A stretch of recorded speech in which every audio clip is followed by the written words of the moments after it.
No Ike today. Is he a team guy or is he a team guy? We'll find out today. Fritz, how you doing, buddy? Now, usually when one of us is out, it's, oh, thank God. No Jack on the show. Oh, thank God. No Spike. No Spike on the show. Are we going to get a similar reaction that Ike's not here? I don't think so. Yeah, I don't see that. That's not on my bingo card. No, not on my bingo card. No, so, not me first off, happy birthday to Jill Fritz. Oh, it's her there birthday you go. today. Are we leading with She your made wife's it another birthday? year, Yes. another trip around the sun. So. Happy birthday, Jill. Yes. So, big stuff, Spike. That's all I got. Oh, you gonna ask Buzz how he's doing? No, I don't care. I mean, Okay. Buzz, how are you doing in there? I'm doing great. How about you, Jay? there you Wow, go. what a professional. Yeah, holler at your boy. So I can't do that. I sound like a Yeah. loser. Yeah, no, we're not going to do it. I just did it, I guess. So Ike returns tomorrow. Ike is out today. We have a big show nonetheless, as this is the first day of the debate days we're having this week. I'll try to figure out who's the master. Yeah, the master debater. So we will have some debates throughout the show. I think we're going to focus mostly, though we will debate sports here, we will focus our debates today on the non-sports debates. I have a few The of most those. important debates. Yeah, well, they are. People get pretty fired up about most of them, especially the first one that we'll do at 2:30. Sure. We'll have Elliot join us at 3 o'clock today to talk about the Nick Sirianni extension and the hiring of Joe Douglas. Big news in Eagles world. But we were hit with big news in Phillies world yesterday. Now, we could have just had a day where we celebrate one of the best debuts in Phillies pitching history, rookie debuts in pitching history with Mick Abel's debut. But we got the word beforehand that Jose Alvarado is suspended 80 games and the playoffs for a PED violation. Here's what Dave Dombrowski said about the suspension. It's not something he did knowingly. I believe that, the way he talked to me.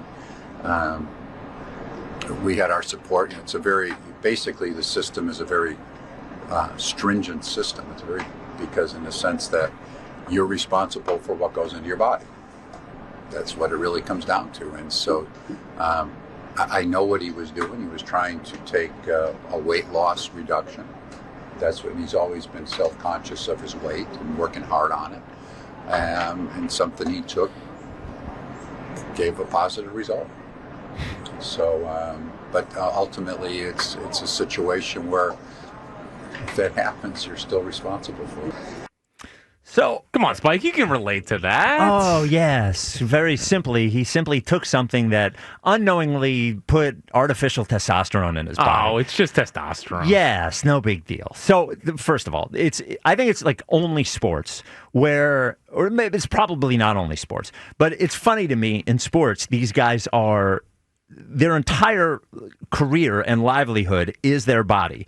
They are tested constantly for substances they can't take. Yet, almost all of them, when they test positive, be like, oh, I had no idea that it was in that. As if you could have just like eaten cereal one day or taken a protein shake and it had testosterone in it. So what, while I do not believe, I guess I don't have any information on it. I do not believe he didn't know what was putting in it. He didn't know what he was putting into his body. Maybe he didn't investigate as to whether that would show up as an illegal substance. Maybe he didn't know it was illegal. But I do believe that he knew what he was putting in his body at least. All of a sudden, his sinker was back up 2 miles an hour. Well, that's his the cutter thing. was at 95 again. It looked like prime Alvarado. Yeah, I mean, you can't.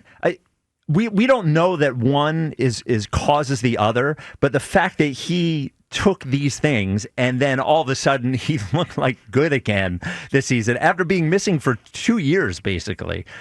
He's good in 23, but yeah. Last year was certainly a massive step back. So that thing aside, I think the bigger question is how big a deal is this for the Phillies? Because he has been their most reliable reliever this year, I think, all things considered. So how big a deal do you think it is? So I really don't think it's that big of a deal. I mean, obviously you want to have Jose Alvarado in your bullpen, but I was surprised that a lot of the doom kind of feel yesterday, at least online, especially, Elliott wanted them to sell the deadline. They're on pace for 97 wins. But 99 wins, I think. Are they now? Yes. 97 before yesterday, now on pace for 99. Thank you for clearing that up. Yeah, As the only person that believed in the Phillies on this show. Well, let the record show. Yeah. Let the record show. I still feel really good. Like I have faith it's gonna work out. And I think a lot about Dombrowski's old teams, and I think about his last team that he built to win a title, and that was the 18 Red Sox.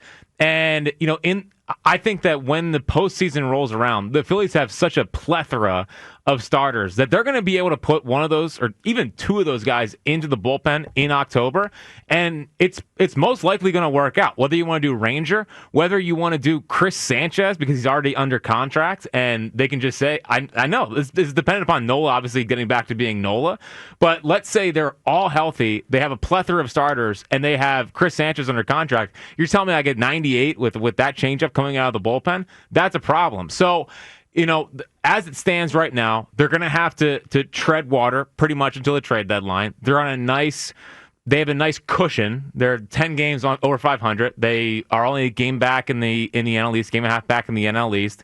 And the reality is, like, we can scream until we're blue in the face, Dombrowski, make a trade, make a trade, make a trade. Well, teams know the Phillies need a bullpen arm right now. It's going to cost you more than you would most likely want to give up. So, I think that when the trade deadline rolls around, they'll have to obviously go get another bullpen piece and probably a high-end bullpen piece.